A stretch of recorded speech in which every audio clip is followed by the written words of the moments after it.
Welcome to this episode of YouTube. We have advertised that the center is closed to operations, and we're just doing some core wolf care staff managing the wolves. And so a lot of people have been asking us if the lack of people in the building is impacting the wolves at all. And one thing that we have been doing since our wolf care auction closed on the 22nd is wolf care staff have been diligently packing and shipping those items. So there's a lot of movement of just the four of us in wolf care.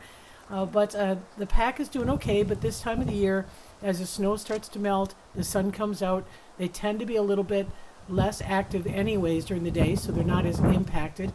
And we do see, again, a lot of things coming out of the snow.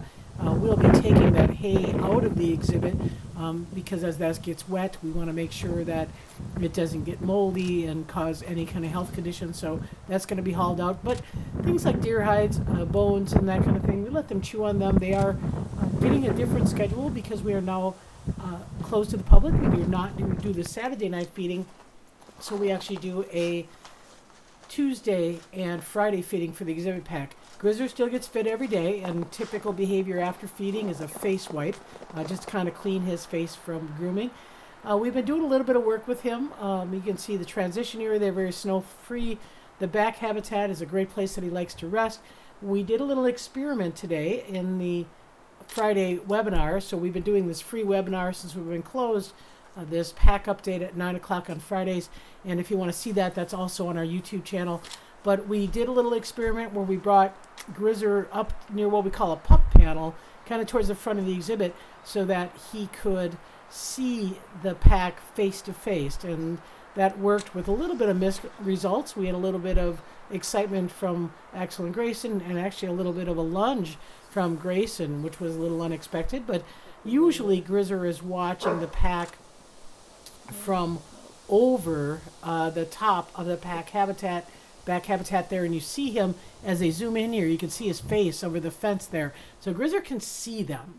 But what we did today was gave him the first chance to be nose to nose at the front of the exhibit. He had some nose to nose at the back of the exhibit, but because we had so much snow, we weren't able to move the pack into retirement because the retirement is built for old guys, not for young guys who can climb snowbanks. So Grizzler is doing well. The pack is doing well. If you want to join us every Friday morning until we resume operations, we will do that free webinar. It's at 9 o'clock Central Daylight Time. Just have to check out our website and see the link.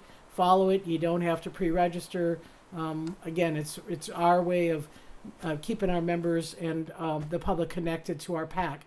One thing I did on the webinar today that we didn't finish, I thought I'd share here, is we got a weight on Grizzler.